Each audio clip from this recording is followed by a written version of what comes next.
यही एक टूटा फूटा कमरा है। यहीं मैं खाना बनाती हूँ और दिन भर डर के साए में जीती हूँ। नीलू ने सहानुभूति से कहा, दादी माँ, मैं आपकी पीड़ा समझता हूँ, लेकिन मैं यहाँ किसी कारण से आया हूँ। मुझे यह जानना है कि यह नगर किसका है और यहाँ ऐसा सन्नाटा क्यों है।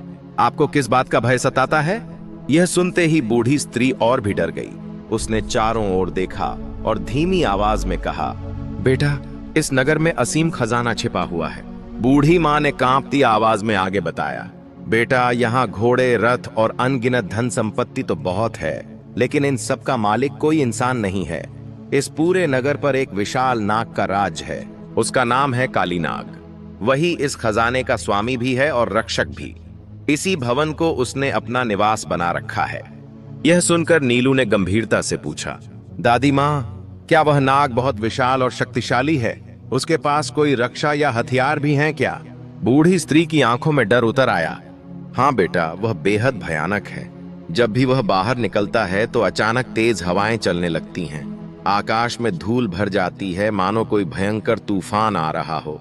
वह आंगन में उतरकर जो सामने आता है सब निगल जाता है, पानी पीता है और फिर गायब हो जाता है। हम जैसे कमजोर लोग उसका क्या बिगाड़ सकते हैं? फिर उसने और भी डरते हुए कहा, और हाँ बेटा, उसके साथ एक खूंखार शेर भी रहता है जो हर समय उसकी रक्षा करता है। इतना सुनते ही नीलू की आंखों में भय नहीं बल्कि साहस चमक उठा। वह दृढ़ स्वर में बोला, दादी माँ, आप बिल्कुल चिंता मत कीजिए। बस मुझे कोई ऐसी जगह बता दीजिए जहां से मैं उस नाग को छिपकर देख सकूं। जैसे ही वह निकलेगा मैं उसका सामना करूंगा। यह सुनकर बूढ़ी माँ का दिल धड़कने लगा। वह घबराकर बोली, अरे बेटा, ऐसी बातें मत करो। तुम पहले ही मेरे लिए खतरा बन चुके हो। यह घर उसी नाग का है।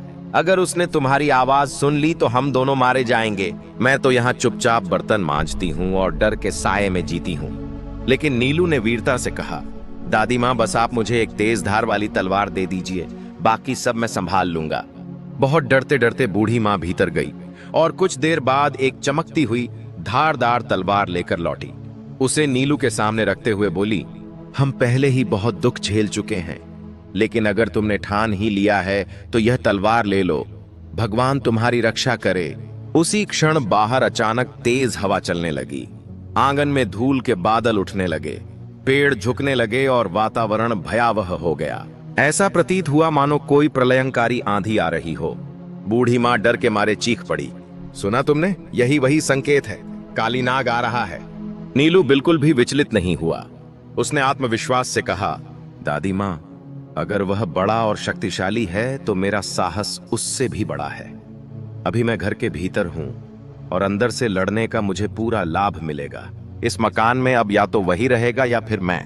इतना कहकर नीलू ने तलवार को कसकर थाम लिया और दरवाजे की चौखट पर डट कर खड़ा हो गया। अब जो होने वाला था वह टल नहीं सकता था। बूढ़ी दादी डर के मारे कांप रही थी।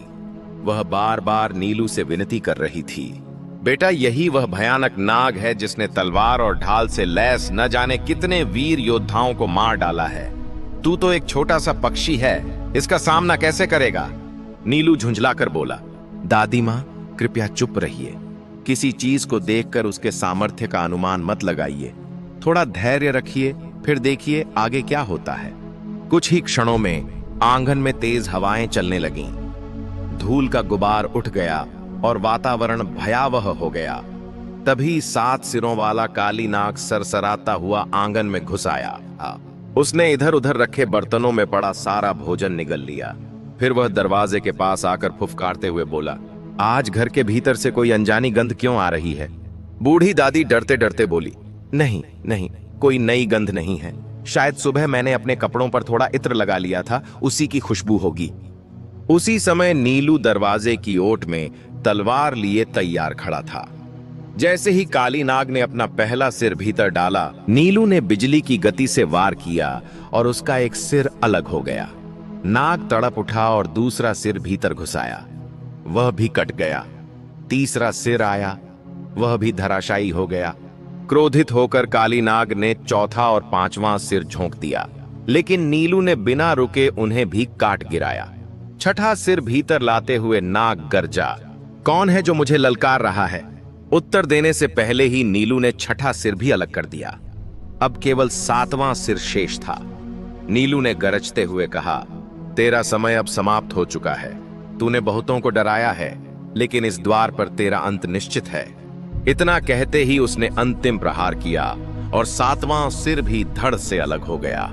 काली नाग जमीन पर तड़पता रहा और कुछ ही पलों में निःशब्द हो गया।